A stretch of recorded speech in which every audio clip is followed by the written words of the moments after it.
Hi, I'm Lisa and I'm the president of Lite. I'm here to show you how to install this Jeep Wrangler fan combination into my TJ.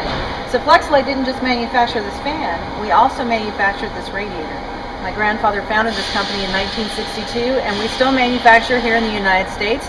In fact, you can hear some of the production noises because we're right here on the shop floor.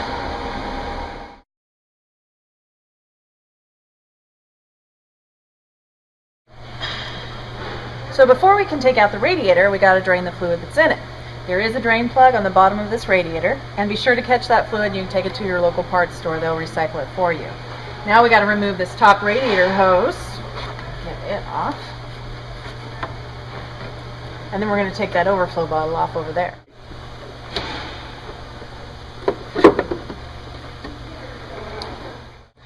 So in order to move this shroud, I've got 4 bolts that I need to loosen.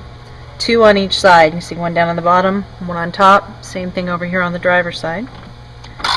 And in order to get this fan shroud off, I'm also going to have to loosen up the clutch fan so they can both come out together.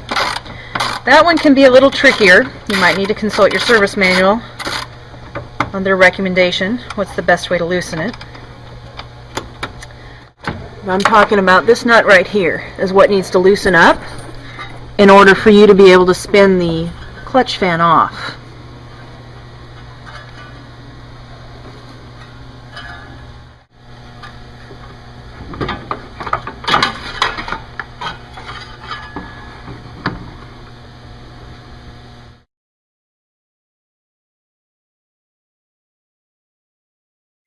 So because we're eliminating this fan clutch and this fan blade, our belt-driven system no longer has to drive this fan, which means we're going to get more horsepower out of this install. Not only that, we're going to get quicker engine warm-up because I'm not moving any airflow over the engine until it reaches the temperature I want it to, and I'm going to get cooler AC output at idle because I'm going to move the same amount of airflow regardless of my engine speed.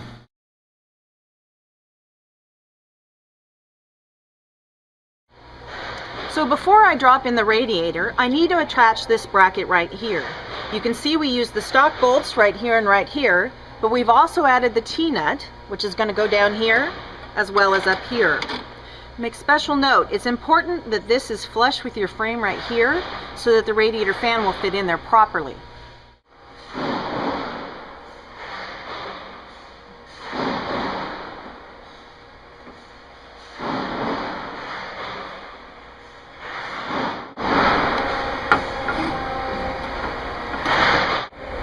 I'm going to go ahead and leave this loose because I've got a couple other steps to make. I left the cardboard on here because I wanted to make sure I didn't damage the fins when I put it into place. But now I can go ahead and take this tape off. I've undone it from the bottom as well, so this can come out. I'm going to come onto this side of the radiator now and adjust the height of the tank over here. I need 1 1/8 inches for my overall height. Okay, next we're going to have to reattach the overflow tank, and this bracket has been provided for us. So I've got 2 T-bolts going down the channels here. I'm going to hook the bottom one first, so I can bring it up with this top one, and then I'm going to line it up right with the same bracket here so that the stock overflow bottle will then pop back in. But I do have another choice.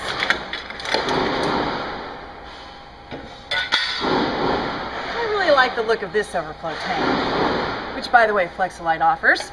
And we're going to go ahead and change the dimension of this bracket so then I can use this channel here for mounting the overflow tank.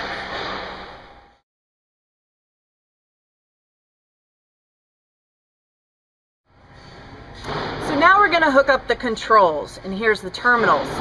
So we've got the B terminal here, which is the positive going directly to the battery. We've got a C terminal, which is the air conditioning wiring, if you've got air conditioning. The M terminal is for the manual override, which is optional. The G is the ground terminal that's going direct to the battery.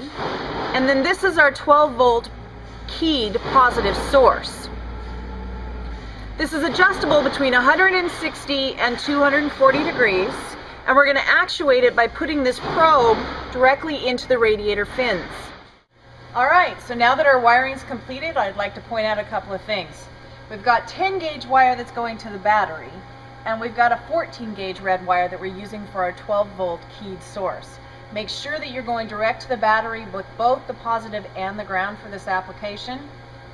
Make sure that your crimps are very well connected, and also we're going to have to run this to get to the operating temperature and dial it in when we want the fan to come on. But overall, here's what it looks like when you're done.